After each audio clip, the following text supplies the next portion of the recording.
Η γνωστή γερμανική αυτοκινητοβιομηχανία BMW ανακαλεί περισσότερα από 7.000 οχήματα στην Αυστραλία, μετά την ανακάλυψη ενός δυνητικά επικίνδυνου σφάλματος στα φρένα.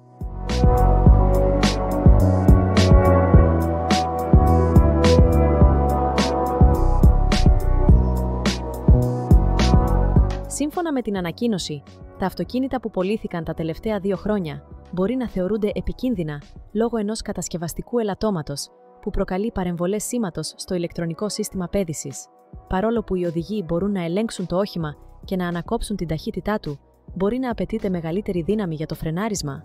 Όπως αναφέρει η ανακοίνωση της BMW, η μειωμένη απόδοση του φρένου θα μπορούσε να αυξήσει τον κίνδυνο ατυχήματος, το οποίο με τη σειρά του μπορεί να οδηγήσει στον τραυματισμό των επιβατών του οχήματος, των πεζών και άλλων ατόμων που βρίσκονται στο δρόμο.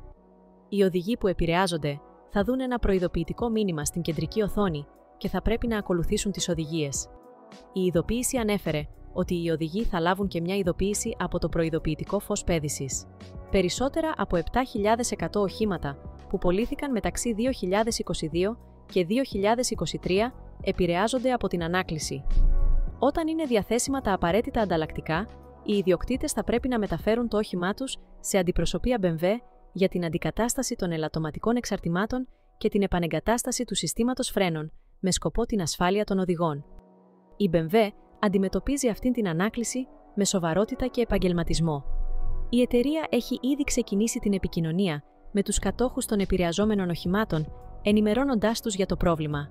Επιπλέον, η δωρεάν αντικατάσταση των ελαττωματικών εξαρτημάτων στοχεύει στην ενίσχυση της ασφάλειας των οδηγών.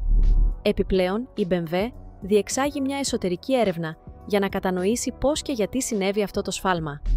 Αυτό θα βοηθήσει την εταιρεία να αποφύγει παρόμοια προβλήματα στο μέλλον και να βελτιώσει τις διαδικασίες ελέγχου ποιότητας.